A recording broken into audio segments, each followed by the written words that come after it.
Wide angle করে লো পিছনেরটা দেখা যায় না মহোদয় আজকে এক সপ্তাহ যাবত স্বাস্থ্যগঞ্জে অবস্থান করছেন। স্যার গতকালকে কলেজে আসছিলেন, আপনারা জানেন অনেক অসুস্থ ছিলেন। আল্লাহর রহমতে আপনাদের দোয়ার বরকতে, এই হবিগঞ্জের মানুষের দোয়ার বরকতে স্যার অনেকটা সুস্থ হয়ে এখন আমাদের মাঝে ফিরে এসেছেন। আমরা এই কলেজের শিক্ষক বৃন্দ, কর্মচারী বৃন্দ, শিক্ষার্থী বৃন্দ, অভিভাবক বৃন্দ আমরা সবাই উদ্বেলিত, আনন্দিত এবং মহা খুশি।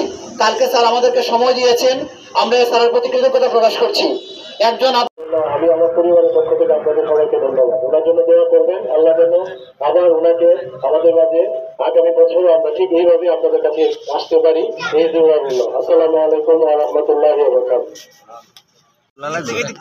না ভিডিও করবো জান আপনি পিছনে যদি দাঁড়াচ্ছেন দাঁড়াতে পারেন, যান রোহিল ভাই যান পিছনে যান না পিছনে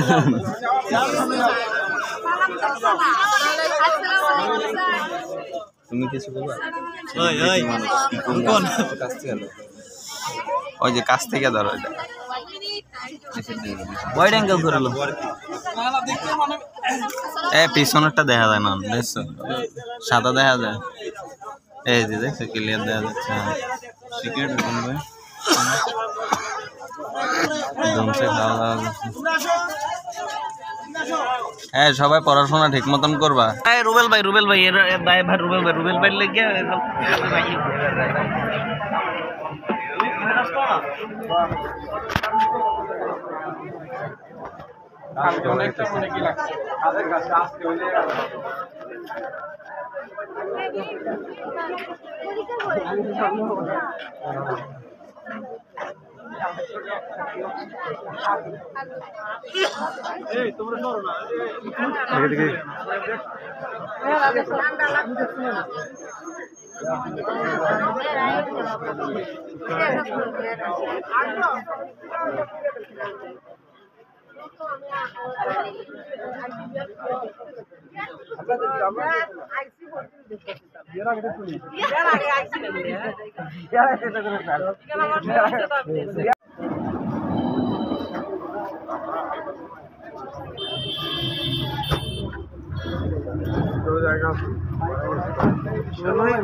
দেখছো তো